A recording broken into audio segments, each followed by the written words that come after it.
What is up, everybody? Welcome to the Ham Radio Crash Course. Welcome to Saturday. Today, I'm going to be talking about my favorite portable radio pieces of gear.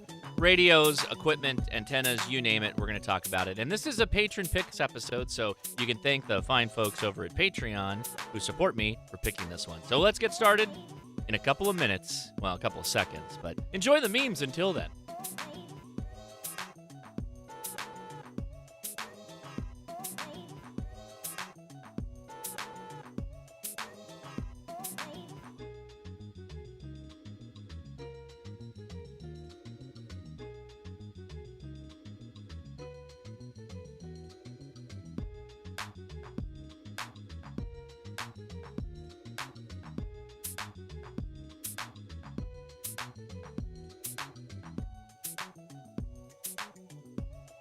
Hey, how's it going, everybody? I'm Josh, KI6NAZ. Thanks for coming on out to the Ham Radio Crash Course for our weekly Saturday live stream. This is a patron picks episode. What that means is the patrons vote on a big old list of topics, and the one that gets the most votes wins. And oddly enough, you guys are thinking a lot about portable amateur radio, and so that's what we're going to be talking about today. So hopefully that's what you want to hear, because that's what we're talking about. Thanks, patrons. Appreciate your support. Links are in the video description if you are at all interested in that. Very much appreciated. So I have my normal bits and things to cover here in the beginning. All right, so first, where is it? The Silverwood Lake... No, that's not it. There it is. Why? You can almost count on it not working right off the bat. There you go. The Silverwood Lake Campout is coming up. It's going to be the first weekend in May this year. So if you missed out on the fun last year and you were jealous of all the cool things we did, make sure to check out the link in the video description. Yes, we all get together and we hang out and play radio all weekend. If that sounds like fun to you, then who buddy? We got a weekend for you planned. Anyway, if it doesn't sound like fun, well, then you might be on the wrong channel. I'm just guessing, but, that's just my thoughts there. Hamtactical.com. It's where my wife makes all the fun merch and whatnot that comes out of the podcast that we sell out there to help support the channel, as well as we have hamtactical.coffee now. If you're interested in some really good coffee, go check out the link in the video description as well. We are on, God, I don't even know how many bags we're in now. Bag 8. And every time we send you a bag, you get a sticker to go along with it. But maybe you only want one, and you can buy it by the pound too. So no big deal. Links for all the items I've tried to curate in the Amazon store. So go ahead and take the link in the video description for that. And a huge reminder, if you go to Gigaparts, a lot of that stuff is also there. You get 10% off if you use the code JOSH, okay? So there you go. FYI, try to save you guys some money. But dogs are going nuts, so of course that's exactly when I go live, is when they decide to go nuts. I will be watching the chat. We'll take some hey, there you go. There you go. We got a live fan of the coffee. Well, thanks for checking it out. Appreciate it. All right. So, go away sidebar. There we go. Best portable radio gear. Of course, this is just my opinion, right? My opinion. Like I said, I tried to curate the links as best as possible, so if you want to check that out, go ahead. And again, this is my list. My list. If it's not your items and they don't make my list, it's because you're wrong. Please reconsider your life choices. Of course not. I'm kidding, of course. These are highly subjective. I'm going to try and walk through my mental machinations about why I like some of this stuff, and that may work with you. If it doesn't, then you'll be like, that's exactly what I don't want. All right, so I've broken this up into a couple of portable activation types because my gear loadout is completely different. It depends. Well, that's coming up. There's not only going to be me saying it depends. There's going to be an actual image where it says it depends. All right, so camping is going to be the first one, and then we broke it down into more portable type of activations, portable operations. Now, camping, I'm just saying camping because it's like a couple of days, you're running your radios, no big whoop kind of thing. But it could go longer than that. And this, of course, the understanding here is that I'm not covering your tents and your food and your cooking equipment. That's stuff you got to handle, okay? This is just the radio stuff, so don't be in the chat with that. So that was last year's campout, actually, and you can see my 7300 Go box in the background. There's actually 3 Go boxes over there that we had set up during that time. For camping, when it comes to radios, so here's the thing with a lot of this. I'm going to mention some radios, but they're almost like examples of what I'm looking for at the base station level, and then you can kind of explore the space in your own way. All the Yaesu radios, the new ones out right now, are great. The ICOM IC7300 is still really good. In fact, if you can get one used, it's very, very nice, and you can get a good price on one now and then. They come up all the time because there's a lot of them, and people are upgrading, and they're doing different things. So good stuff to be had. 100-watt base station radio. That's what I'm looking for when I go camping. Kind of like this in this situation. You can see there's a doublet wire over the top of the Go box, and we're having a good time. As far as antennas go, big and efficient, right? We want a really big, efficient antenna. We may want some gain. We may not. Maybe we just want lots of bands. There's all kinds of different options in this space. For me, there are 3 primary ones. It's the Buddy Hex by Buddy Pole. That's the picture you're seeing there. Whenever I'm doing an overnight campout or a field day, winter field day included, the Buddy Hex is usually the antenna that gets put up. The HRCC campout, we always got to put up the Buddy Hex. But we also put up a doublet. So a doublet is a fantastic antenna, and the good thing about a doublet is it usually can go into the lower bands, right? That's what we're aiming for. So you get 40, 80 meters, that kind of thing with a doublet.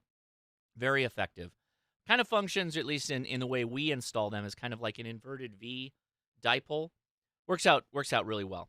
And then a DX Commander. DX Commander is also something that you can kind of put in the more of the POTA, fast POTA, or trunk portable type setup, which we're going to talk about too.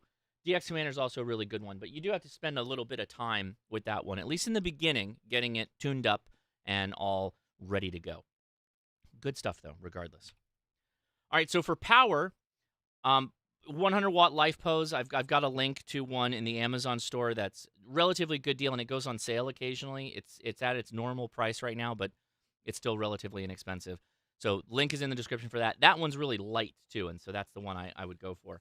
100-watt solar panels. Okay, I'm not putting a specific brand in here because 100-watt solar panels can get really expensive. Case in point, I believe, I'm pretty sure those are the power films that you're seeing on the image there. Quite expensive panels, right? You may not be wanting to go down that road, and that's okay.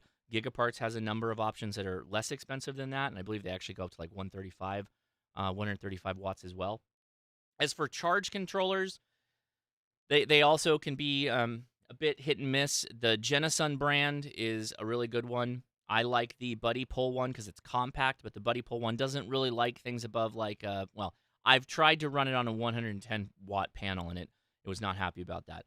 Could be the unit I had. And then anything from the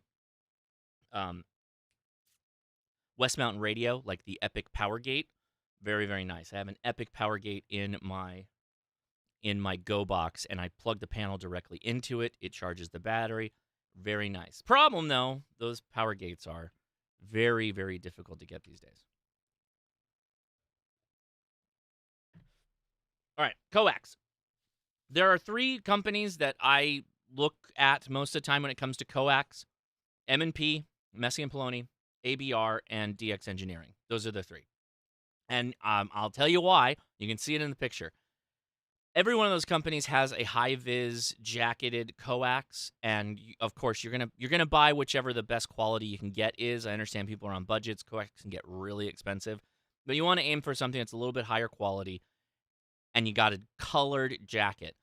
At Winter Field Day, we had all kinds of coax strewn all about, and we had little flags like for sprinklers. Like it was crazy, right? Because there was just people all over the place. We had guests coming in. They had no idea they should be looking out for coax. It was bedlam. But the point is, coax can be kind of a pain, particularly when you're at like a field day situation. And M&P, ABR, DX Engineering, they all have decent coax that will lay relatively flat once you get all the kinks out of it, right? Because one thing you got to do when you get new coax is you got to stretch it, is the joke term we use, but break the kinks out of it. And by break them out, I mean take it, walk down the sidewalk with it or whatever, and get all those loops out of it. Get it to lay flat, completely flat. And then when you fold it back up, do the hand-over-hand method, where you go one loop forward and one loop back, one loop forward, one loop back. That way, you're not imparting any new memory back into the coax. You don't want that. You don't want kinks. You don't want any of that kind of stuff, right? All those are good. I have links in the video description for the coax. All right. So accessories, I had to add an accessories thing because we end up living and dying, or our activations at least do, by our accessories. So these Bauer boxes from Harbor Freight, these are like super, super cheap. Milwaukee has some. Every major tool brand is making these pack out boxes, as they call them now. And the Bauer brand from Harbor Freight is just the cheapest stuff, right? Not not bad as like cheap quality wise, although it's definitely not as high quality as Milwaukee, that's for sure. But you can buy the bottom box and like this basket for, I don't know, under $100. And the advantage of this is you got wheels, you throw everything in the bottom basket. I throw my loose stuff in the top, my bundles of coax goes in the top, and I just pull that out to wherever we're going. Put it in the back of the truck. They lock together so that the top basket doesn't go flying off of it.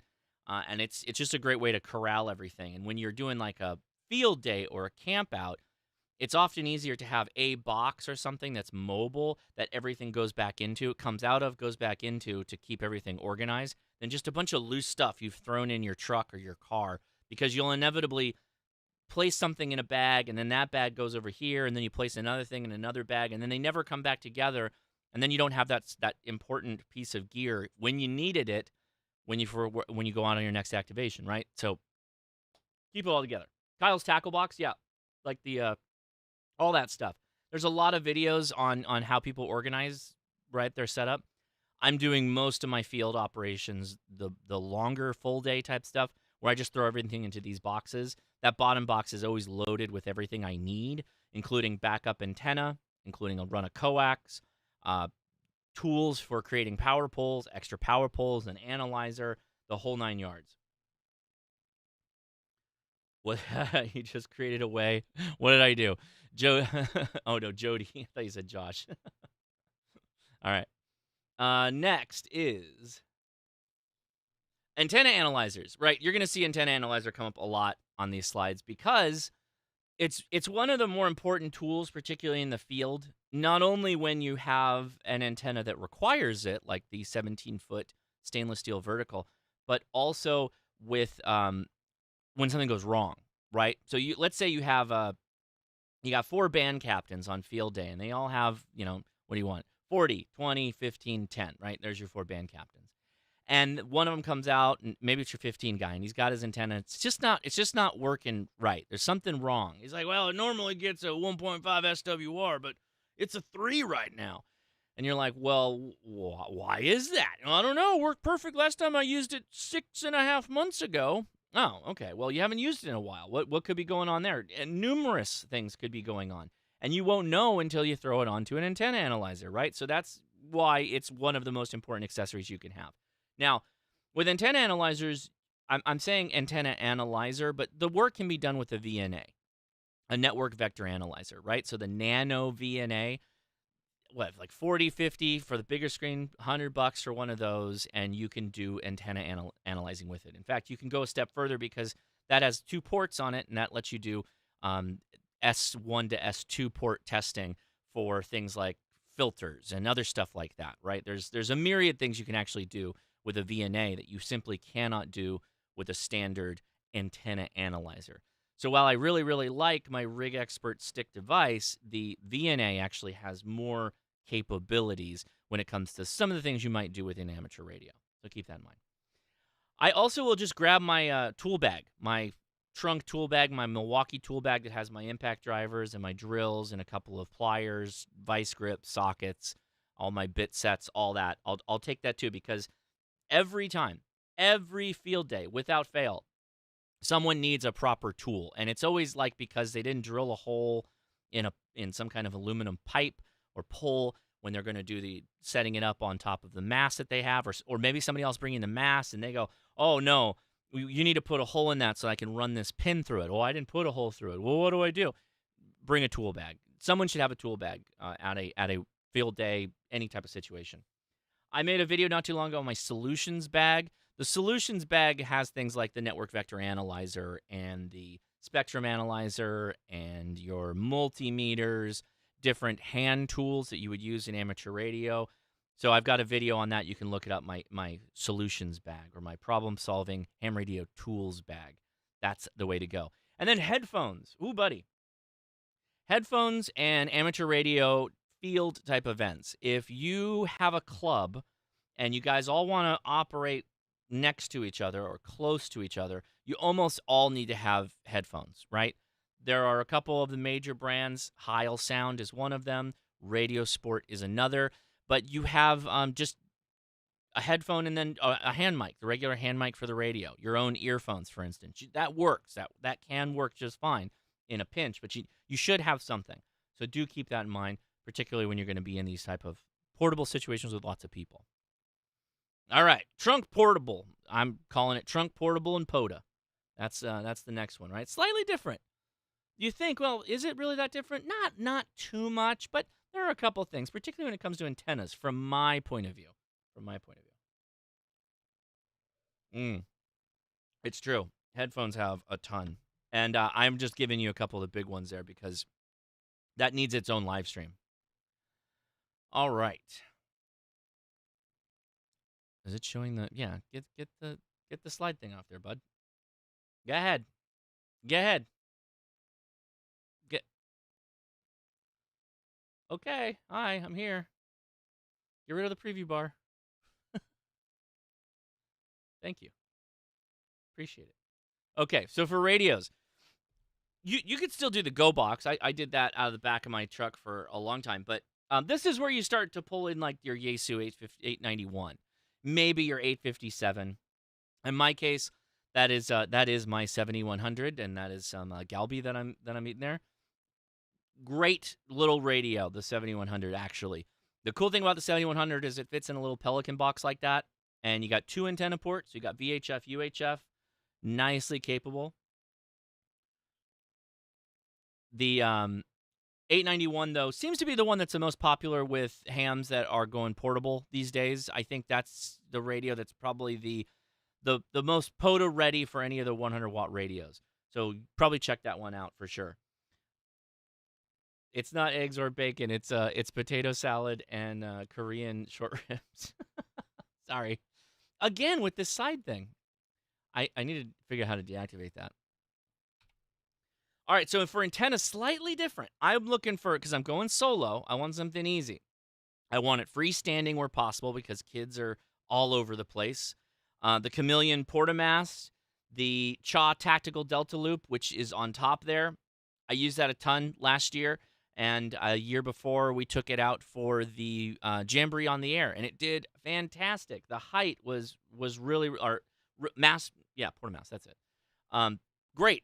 The height above ground with that Delta Loop was really, really cool. It was fun also because that's one of those antennas that you can throw a little tune behind it, and you can get most of the HF bands without much issue. And so we were able to find where other scouts were, which is really nice. But from a POTA activation, that's it, right? That's the whole setup. I roll my truck over the wheelbase, throw the mast in it. It's like a 21-foot mast or 25-foot mast. Delta Loop goes on top. Hand over hand, push it up. It's not very heavy. It's all aluminum, and it's good. Good stuff.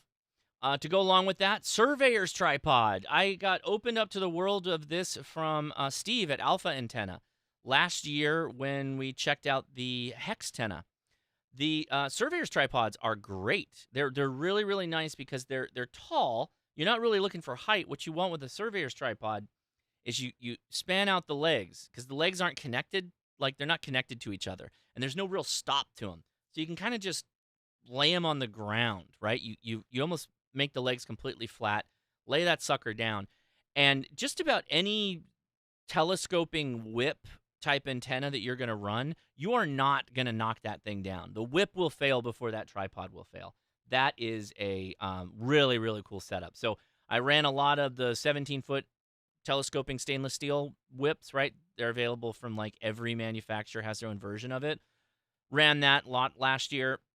Then Chameleon came out with that blank, which is that little metal piece with the 2 pieces of metal separated by an insulator, and it allows you to use just the whip on the top, and then underneath it you can put any radial system you want, and that's been awesome.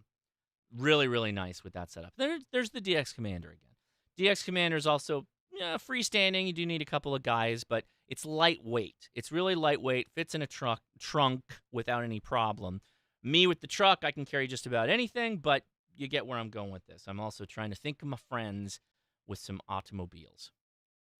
As far as power, so I'm gonna, I, I'm a bit of a cheat this year. The 7100, um, I've 7100 this year. When Jerry had the box made, he had a power supply installed on it. In fact, that's its only power support source is a power supply.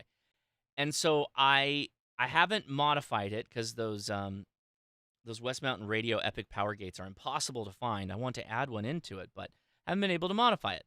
So when I've been taking it out, I've just been bringing an extension cord, and I've just been plugging into stuff, and it's fine. My truck happens to have an inverter in the back, so it can run the radio. It can actually run a legal limit amplifier without any problem. But I'm able to run that right out of the back, just plug in, do my activation, and get on the road. Now, of course, I also have an HF radio in the truck, but a lot of this is for antenna testing. And so I've had fun. Just bring a power supply and an extension cord and just power your station off of that. If you're all trunk portable, if you got a truck with an inverter, you could have an inverter off of the 12 volt. You know, you may not get 100 watts with some of those inverters. My truck does, but you might not. And if that's the case, you might not be able to get a full 100 watts out, right? So, okay, got it. If you're only doing a half-day POTA or maybe a couple-hour POTA, 20 amp hours is probably going to be the sweet spot, right? You'll be fine with that. And again, we've got links in the show notes to different batteries at Gigaparts and Amazon that are inexpensive, and you get a discount if you use the code Josh, 10% off. Is the RF inverter? It is when it's not running. I'll tell you what. When it's driving, though, it's pretty loud. Jody, I'll tell you my thoughts on that really quickly. Let me go back up actually so you guys can all see it. So when I tested the Tactical Delta Loop in the field for the first time, I ran it on the spike at just the ground level. Pounded the spike in, easy peasy, done, right? I didn't vibe with it. Straight up. It was like a lot of NVIS. I was getting a lot of vertical. When I put it on the top of that mast, man, I had the best 10-meter, aside from the Buddy Hex, the best 10-meter activation I've ever had on that setup. It was really, really nice. Pretty cool up there. Seems to like the height. All right. This sidebar, I don't get it. Get out of here. I don't need it. I don't want it. This is the first time this app is doing this to me. There we go. Jeez. All right, so coax, same thing. I'm not going to, I'm just putting it there as a reminder. Bright, bonus for inline ferrites. Inline ferrite beads. Ooh, that's really, really nice in a lot of cases, particularly when you're dealing with other folks around you, generators, random stuff could be going on. Just have some ferrites in the line. Good stuff, good stuff. All right, accessories. The telescoping masts that you get now, all the kids are rocking these, carbon fiber and the fiberglass. I have one right here. The Explorer POTA 20, right? I believe they have an even longer one available. I think I saw Mike in the chat. He may have a video on that. If it's not already out, he'll be putting it out. They've got like a POTA 30, I think that's it. Or Mike, correct me. Somebody in the chat will. It's even taller. They got even more POTA, pound for pound, ounce for ounce. Telescoping masts are just like invaluable, and they're better than they've ever been. I remember the days of buying cheap Chinese tenkara rods, as we would call them, Japanese tenkara rods, which is their style of fly fishing. But they were all made in China, and they were really, really janky. And the last couple of tips on it were the little, really lightweight fly fishing tips. Now, you can see they're super robust. Just thick now. Everything's so thick. Like you can, come on now. There we go.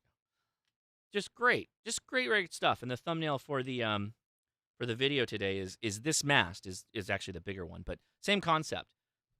Designed for amateur radio. It's got an eyelet at the end. You can throw a line through there to hoist up a wire, light wire, if you wanted to do that, or if you don't have the full run of space and you need to get some vertical and maybe do an inverted V, these masts are great. They work in all kinds of different situations. I've actually just taken the mast and using tomato wire, which is 2 bullets down, tomato wire, I've just lashed it to the side of my radio box that I showed you earlier. That works fine because, again, they're not holding a lot of weight. They're usually holding up a wire or a thin line, something like that, just so you can get on the air, right? So yeah, telescoping masts are great. S-beaner clips have become less important in the loadout because the telescoping masts have gotten better and the companies have started adding much better eyelets to the end. And we can just run our wires directly through it. But the S-beaners are nice too because they're still useful and that you can clip on if you need to. You can do a myriad of things with them. And they're double-sided carabiners basically, but they're cheap. They're like $6 and you get like 12 of them. I have links for all of these definitely in the show notes in the Amazon. Tomato wire, though, that's one of my outstanding, fantastic finds years ago. The gardeners call it tomato wire, and it is literally a wire that has a really, really thick insulation on it, really thick plastic, really soft rubber insulation for, I don't know, vining to tomato plants. But it's perfect as like a gear tie or a gear snake for amateur radio stuff, like Nass, like I was just mentioning, or making a semi-insulator, you probably wouldn't want to run your wire through there. But if you have to make a connection to something, it works pretty well. Or if I am in a pinch and I don't have a Velcro strap, just tomato wire your coax to something. It makes it pretty easy. I end up using the tomato wire the most for just working with the mass, those telescoping mass. Digirig interface. Where's my Digirig interface? I'm gonna make sure I got that for later in the show. But yeah, Digirig's kind of also been a thing that's really made digital interfacing to radios, even older radios, a lot easier. Most companies had this two-wire cable solution, and then you had to go to a USB dongle, and you had to have a CAT connection for serial. It was cumbersome, annoying, frustrating, and Digirig came in and said, hey, no, wait, we'll do one box. It'll take all those radio connections in and give you one USB cable out.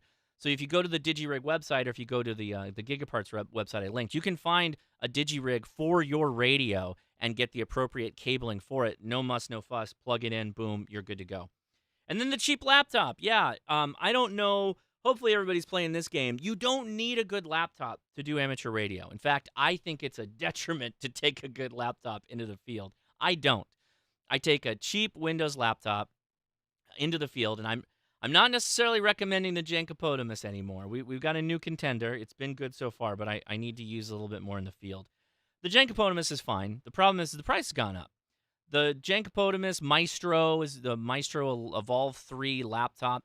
That thing, when we first bought it, it was Dawn, N5SKT. What's up in the chat? Cheers in the chat. It was like 50 or 60 bucks. And we're like, there's no way you can, how does anyone make a laptop, a Windows laptop for that much money? It was impossible. So we all bought like, 5 of them. And they have failures. They have failures. But now they're like upwards of 120 bucks. And so it's not really worth it. By the way, old Tough Book. Hey, I got. If you are a Tough Book fan or a fan of ruggedized electronics and older electronics, Hamfests are where you gotta be. You gotta come to Hamcation next year or Hamvention. Those two have some of the best selections of ruggedized laptops and things that I've ever seen. Really, really good. Highly recommended. Highly, highly recommended. All right, backpacking. Yes, subtly different. Well, obviously different from a trunk portable. So this is going to be more. No, you know what? I take that back. Most of the time I go backpacking, I'm doing POTAs because it's in a park. Backpacking and POTA go together, I think, almost better than soda does in some cases. Because soda, you usually have to take that extra step to get to the summit. Whereas when you're backpacking, you're usually going to backpack to a campsite, and then you're just going to hang out, right? Well, yeah. So at least I do. Once I've kind of destroyed my feet and knees for the day, all I want to do is just get a little bit of food in me, something to drink, and play some radio. I don't want to necessarily start making my way to the summit. I'm like, you know what? That's fine. I'll settle with the POTA this year, guys. Go ahead and go to the summit. Have fun.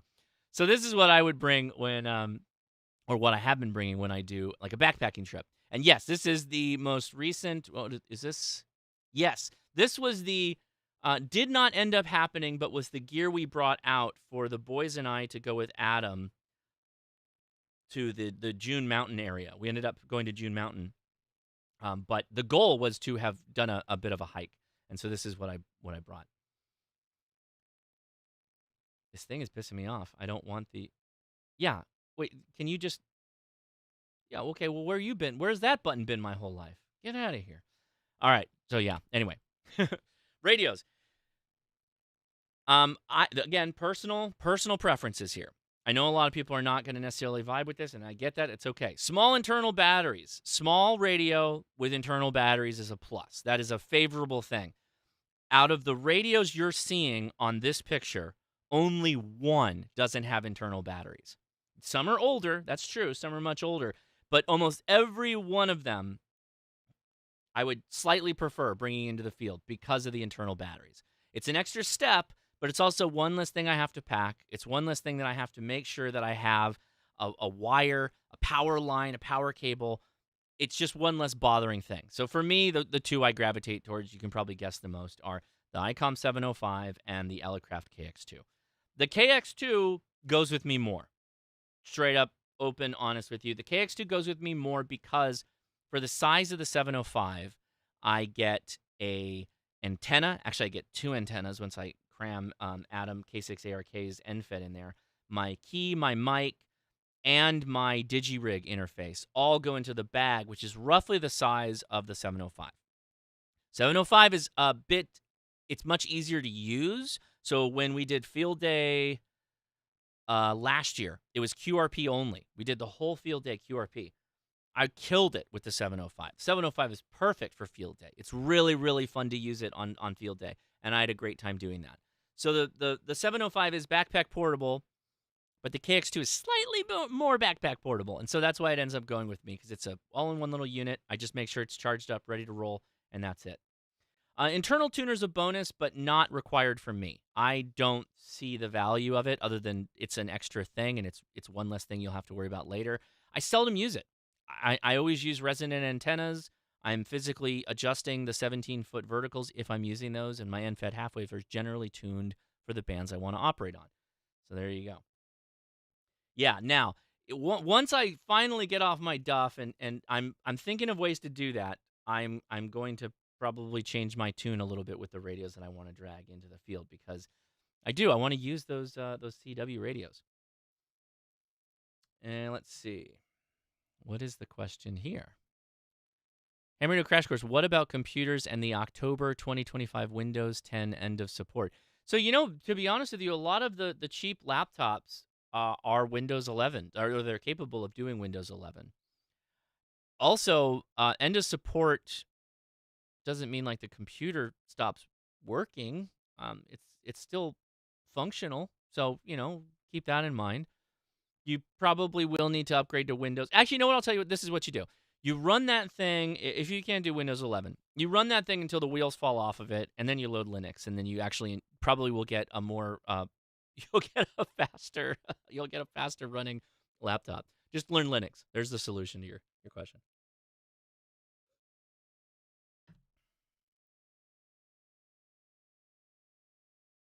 All right. So when I'm backpacking, backpacking first. We got a whole nother section to go through here. 17-foot stainless steel vertical whip. Love it. Not always for long trips, but if I am doing just a little bit of a hike, fine, no big deal. Otherwise, it'll be a telescoping mast. The telescoping masts, believe it or not, are slightly smaller than the 17-foot whips, and so I can carry this easier in a water bottle pocket than I can with a 17-foot whip. These ones are a lot easier to pack, from my experience. And it depends on your backpack, too, and all that, but by and large, I have a pretty good time with those. NFEDs. Otherwise, it's an NFED. So it's going to be the K6ARK, the PAC-10, or the Coffee and Ham Radio's NFED. These are the antennas I've used the most. Now I'm talking about use case, right? Use what I've used in the field. There are others I really enjoy, but I don't often have the space to set them up. Like the Soda Beams band hopper, the linked dipole. Love that. Love the setup of it. Extremely lightweight. Really, really nice.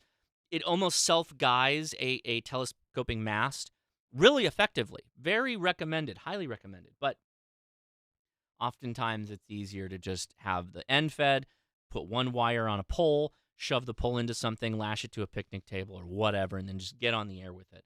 Don't need to get too fancy with it. Power. Internal battery, right? Mentioned that. But radios with USB-C charging, highly advantageous. That's one of the downsides of the KX2. why I generally have an extra battery for the KX2 is because it's not USB-C rechargeable. When I'm traveling, like on a plane, the KX2 is great to bring. The problem is that it's not USB-C rechargeable. So if I want to charge that battery back up, I basically have to get a dongle type situation to run like a power delivery buck and boost controller or converter to take that PD battery voltage and get it into the appropriate voltage, 13.8 or whatever, to charge the battery. It adds just an extra step. That's why the 705 is sometimes my plane travel radio when I'm flying by plane, because you can just plug it into a USB port. It's USB-C in mine, or USB micro. The Talent Cell Pack, been around forever. They're really, really handy. They're useful for all kinds of QRP radios. They're available on Amazon. They have USB A port, but a 12-volt out. And it is what you would call a suicide connection, where it's two coaxial plugs, and you go out of the battery pack into the radio. It works fine, but PowerFilm Lightsaver Max. That's what you're seeing the end of right here. That's a battery, right, that rolls up. It has a solar panel built in or connected to it permanently with a battery internally, and it outputs 12 volt, which is awesome. I have never had any problem with batteries in TSA, but I'm not usually bringing big batteries. I'm almost exclusively bringing 9 amp hours and lower. Yeah, there you go. Coax not mentioned for the ultra portable stuff. Usually 316. That's what I use, RG316. There is a M&P kind of version of 316. I think it's a little bit thicker that I haven't been able to try yet, and I'd like to get my hands on some of that. But 316 is usually fine. 4HF, right? 4HF. If you use this on VHF, UHF, you're going to get a lot of losses. You're not going to get all that power to the antenna, so I don't do that. Okay, backpack portable. A lot more accessories because you're going to be, kind of doing everything on the go. Telescoping mask, we mentioned. Weighted throw bag and line. Maybe you're not really all about that telescoping mask life. That's fine. Or you live in an area where you have actual trees. I have angry trees with spines. Like fir trees are a pain. Tons of other dead trees that just have spikes on them. There's a ton of trees that are not really hospitable to throwing lines over trees. Multi-tool. Always have a multi-tool. You can consider that just an EDC thing you should have on you. But personal first aid kit. If you're going backpacking, please have a personal first aid kit and a headlamp. Make sure you take those things. Make sure you're squared away there. Do assume that you have all your backpacking stuff sorted. And a micro PA50. I've been experimenting with the micro PA50 and the 705 now for a little while, and it's been working pretty well. It's been really working well. No, not yet. Also, that would be software that would do that. The DigiRig is just an audio interface and cat control. All right, I think it's the last section, and that's good because we're rolling around to the last 20 minutes here. This is EDC portable. Okay, what are you talking about? Well, I'm a proper nerd. Maybe you are too. If you are, welcome. I carry a backpack and I have radios in it and other technologies, right? I do. Maybe you do. These are what I like. Okay, here we go. For radios, it's like, come on. Micro PA50 is a 50 amp amplifier, 50 watt amplifier for QRP radios. Works really good. They have the Micro PA50 Plus. Don't even need like the Plus, really. It adds features you don't really care about. The PA50's been a lot of fun. It's RF sensing. I haven't had to do much of anything other than give it a good antenna. It does want a low SWR antenna. When I say good, I mean you generally need to have low SWR. That's what it's aiming for. So you don't, damage anything. But yeah.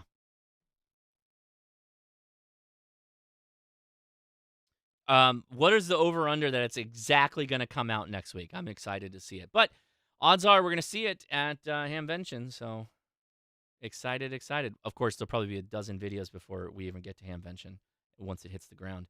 All right, so VHF, UHF.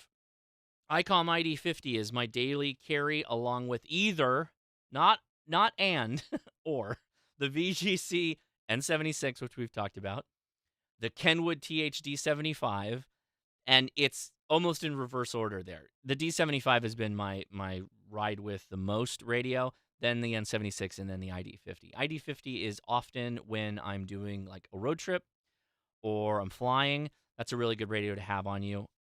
If I'm driving around a lot down here in Southern California, I'll bring the ID50 because there's a billion repeaters, and I don't want to have to try to negotiate like 18 different repeaters in a square mile radius and try and test which ones are active or not. I just want it to scan all of them and me not have to worry about it. So that's why I use that one.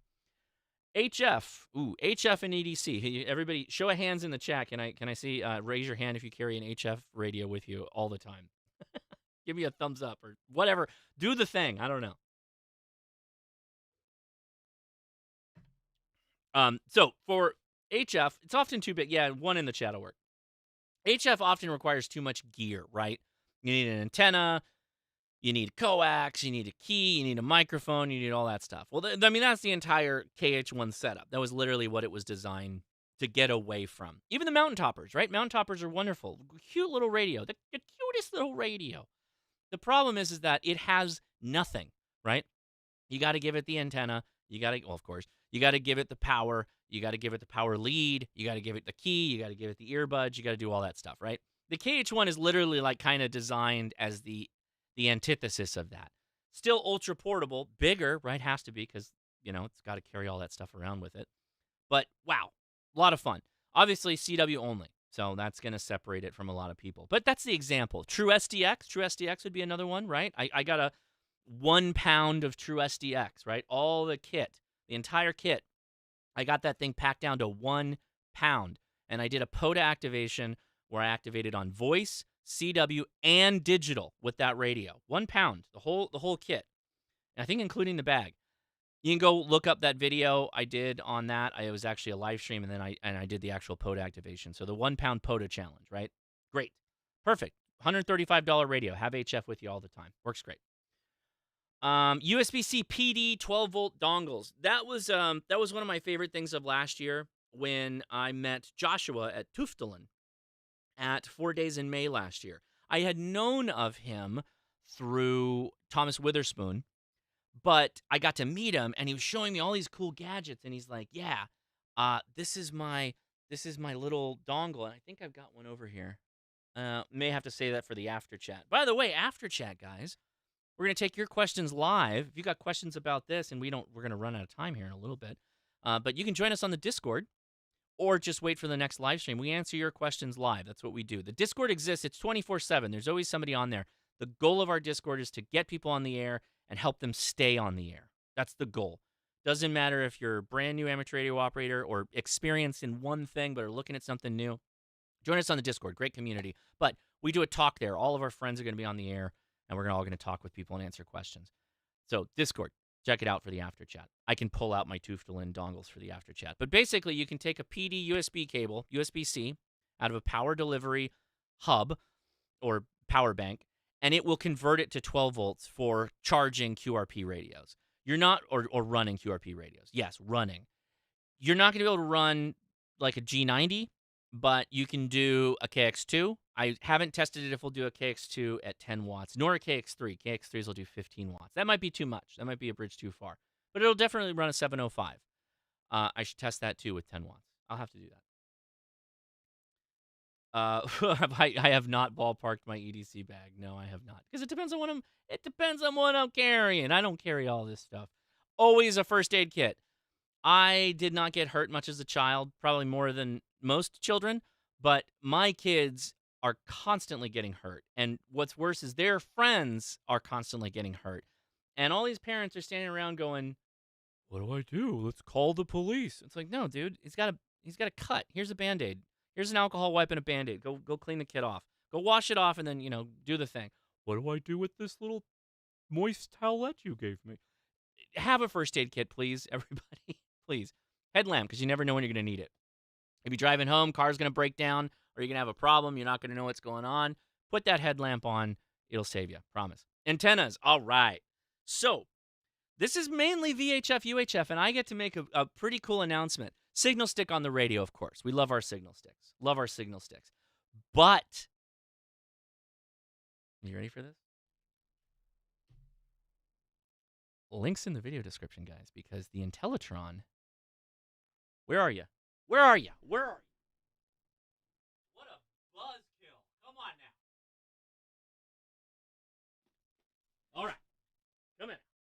Come on now. Come on. Here we go. The Intellitron HA1711S is the Long Ranger. Is the Long Ranger. It's back. The Long Ranger's back in Intellitron form, kids. Like literally the same antenna. Okay? If you missed out on this antenna, this is the time to get it because they've got it. That thing sold out. Like when I did the video on the Long Ranger from MFJ, they never got them back. They got them back in stock, but they sold out like immediately. One of the best 2-meter antennas, bar none, that you can keep with you on your person. It's telescopic. It's telescopic, meaning you're not going to leave it on the radio, right? I'm going to leave my signal stick on there. But when you get to where you're going, like you're going to do a SOTA or a POTA maybe, or a SOTA and a POTA at the same time, you throw that telescoping mast or the whip on there, game busters. It's so easy. It's so much easier to do. Again, it's only 2 meters. 2 meters only, half-wave antenna. Nope. There is no J-pole on Earth there's no J-pole on Earth that'll beat a half-wave on 2 meters. No, none on Earth.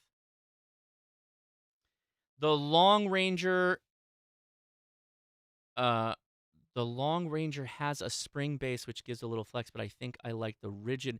So the MFJ Long Ranger I have was rigid. But the Smiley half-wave is spring. The Smiley half-wave. Are you maybe thinking of that? By the way, Adam was the one that introduced me to the Long Ranger, and he was totally right. One of the best antennas, even including HF antennas. I was thoroughly surprised by it. Oh, that's okay. Yeah, the Smiley has. I agree with Adam 100%. The Smiley is a little nicer with the spring, but Smiley is an antenna brand. But the rigid Long Ranger is really nice. Both equally as effective too. Yeah. Okay, so there you go.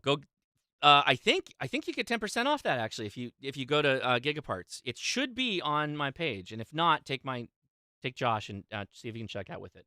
Get the deal. Now, so there's a system here, right? So you're gonna go signal stick, walking, hiking, doing whatever. You're gonna get to where you're going, and you're going to put the telescoping Long Ranger on there. Maybe you're good to go. Maybe that's all you need. If you need to go the next level, but you still want portable, the Elk log periodic, the one that Digital Rancher has shown it on video, that one is a 2-meter, 70-centimeter Yagi antenna, and that is also highly, highly portable. It's much more portable than the Elk. I'm sorry, what am I thinking? Arrow. The Arrow is not as portable as the Elk. The Elk is the way to go. So there's my recommendations. All right, for power, these are what I carry on me. These guys. No 12-volt batteries in the EDC department. I'm either going to carry the 737 if I'm like also bringing a laptop and I'm going to be working with the wife, maybe doing a little smart SDR when she's trying to do business things with me and I'm playing a little radio in the background. I'm going to bring the 737 to keep our computers topped off. But the PD adapters, throw them into both of these. These are both PD chargers. Both are different in the sense that the Anker Nanner, which is on the right side, you can carry that anywhere, and that little strap handle is actually the cord, which is great. I can go direct into the PD dongle with that. The 737 is like, it's overkill for a lot of things, but that's for sure hotel, like, ready to go. And, of course, get yourself some PD dongles as well. I like Tuftelin, but other people make them too. Tuftelin has one that's just like the lead with the power pull on it, and that's all there is. Okay, accessories for my EDC setup. Bluetooth headsets. I have been loving the Bluetooth headsets for the D75 and the Icom, the VS3. Yes, VS3 is the Icom one. They're super, super awesome, and they're effective. I've played with a lot of the radio manufacturer Bluetooth headsets in the past. Have not enjoyed them at all. Fall out of your ear, just poor audio quality. Both of those are top, really top. The advantage I give to the Icom is that you provide your own earbuds, and the little box is the mic. So you put whatever you want on there. If you got good earbuds, better earbuds, whatever, throw them on there. You could use a headset. So when I was doing field day last year with the 705, the VS3 will sync to the 705, and I had my Heil headset plugged into that, and I was interfacing my 705 with that PTT button, which is momentary or continuous. So I hit it to PTT, hit it again to turn PTT off, and was working all my contacts on field day with this, with a Heil headset. Very nice. All right, so here we go. Man, I can't believe I went through all those slides and I still got 10 minutes. This is good because I got my top 10. No particular order. These are just some of my favorite things that I had throughout the year. No, these are one or two of them is in the picture here, but here we go. Top 10. Rig Expert Stick Analyzer. These are not ordered. There's no order here. I use the stick analyzers constantly. Use them way more than I expected. Handed them to people at field day. They used them more than I expected them to use my stuff. But anyway, here we are. I got them all back, so we're good. POTA 20 mast. That is the right now. This is my number one, my ride or die boy. He's my good time pal. Is the guy from What We Do in the Shadows? That long meme quote. Anyway, this is the mast I take almost everywhere. Great, wonderful, sir. That is a trout. Sir, that is a trout knife. That is a trout knife, not a salmon knife. How dare you? I'm just kidding. It does look a little salmony, but it's a trout knife. Let's see. Going back. POTA 20 mast. Bingo on that. Now, I put this in there just because I make videos. I was shocked at how good of the video content I was making out of the DJI Osmo Pocket 3. Bringing it with me everywhere I went. It could go anywhere. I shot super fast video. Had no problem ever with it. It's been fantastic. It's like, if you have any desire, like a club, maybe they need something to record some video and stuff, Osmo Pocket 3 is fantastic, particularly if you're outside. It's not so great in low light, but there you go. Tomato wire, I already mentioned it. It's $6. It's like $6 to $10 for like 20 or 30 feet of it. No reason not to buy a couple of them for every car and every field day bag you have. Tuftalin, I already mentioned them. Absolutely no-brainers. The PD 12-volt dongles are awesome to go along with your power bank. You got to have a PD power bank.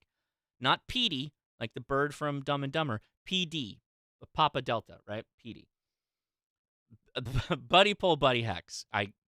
Multiple years running. This is it on San Clemente Island in the epic winds that we got. You can see it's folding over, and if you look to the top, those tensioner lines are bowed inward, pushing this whole thing over. Absolutely awesome. Loved it.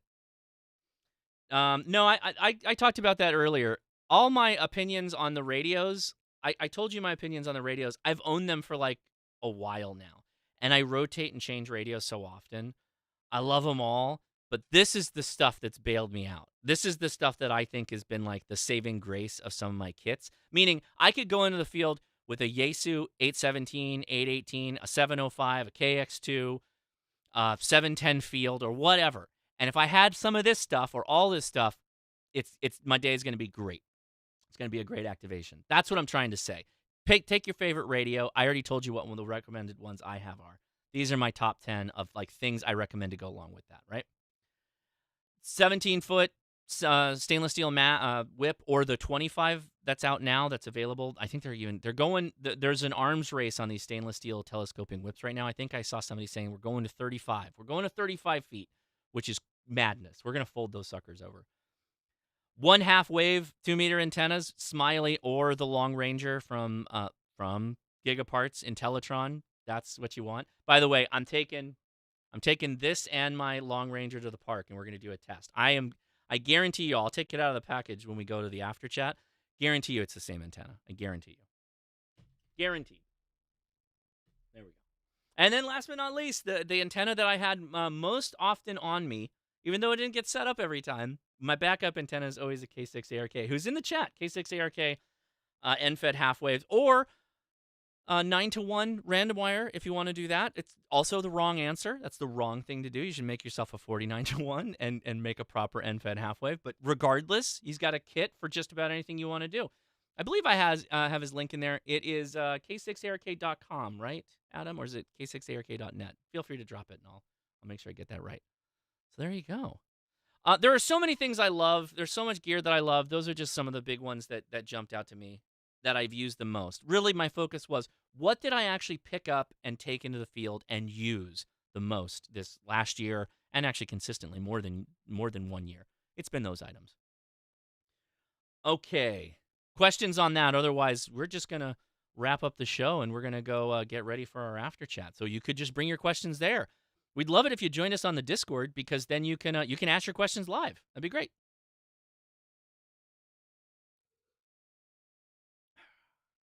Oh, by the way, if you say, yeah, and K6ARK.com, not sure of stock right now, but we'll get more when I am able. He runs out. Pactena, Adam, they run out. If you want, you could do Coffee and Ham Radio. They usually have more available. They've got like multiple people working on that. Those are good too. They're just more for like 100-watt base station radio, not necessarily QRP radio. So they're bigger. Nothing wrong. In fact, I have like 2.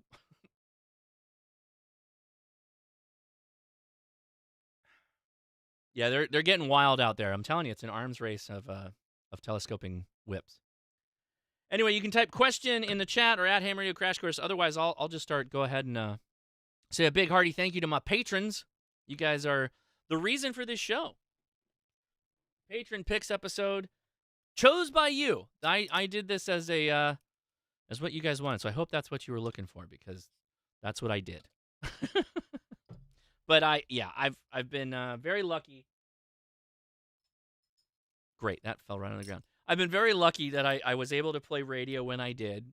I could have played radio more. I would have loved to play radio more, but I had a lot of fun doing it. And so these are my experiences and the fun that I had with that. So if you want to talk more about that, join us in the after chat. It would be appreciated. And you can ask your questions live. Hey, from Corpse-a-Lot, our buddy. What do you do if you're an idiot and cannot pass the general asking for a friend? Go get on 10 meters. Start activating 10 meters. Seriously, though, there's no way you're an idiot. There's no way you're an idiot and wouldn't be able to pass general. I think everybody can pass general with a bit of studying. You can do it. Get on hamstudy.org and start doing the practice exams. That'll do it. I'm telling you. It'll get you there.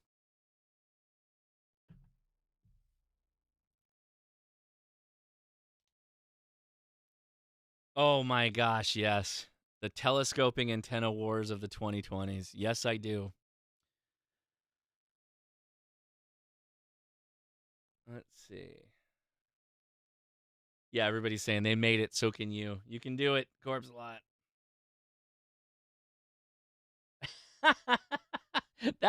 That's really the mark of a true entrepreneur. Thank you, Coffee Club supporters as well. Appreciate the coffee of the month, all you. By the way, so far feedback's been fantastic. Anybody reach out, let us know. Post in the comments below if you gotten the coffee and what you think about it. We'd really appreciate it. But I like the idea of building a ham radio black market. That's good.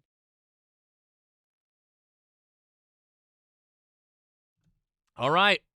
That's going to do it, everybody. Appreciate you coming out. I hope you leave your questions below. There's a lot of content. Like I said, I tried to coalesce most of the links. If you go to the description, you'll see them.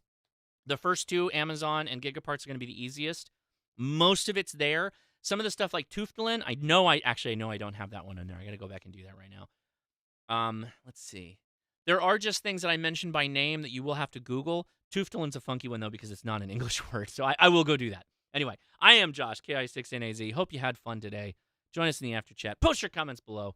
In 73.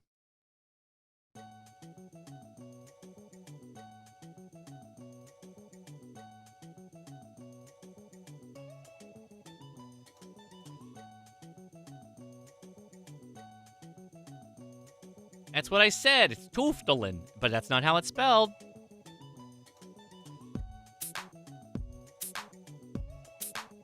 That's it. He got it. There's how you spell it. Tuftelin. I think it's Tuftelin. I could be wrong. Sure, I'm screwing up pronunciation.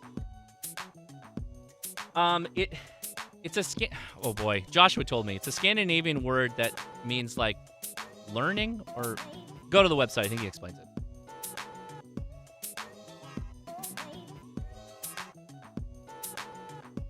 See you in the live stream after chat.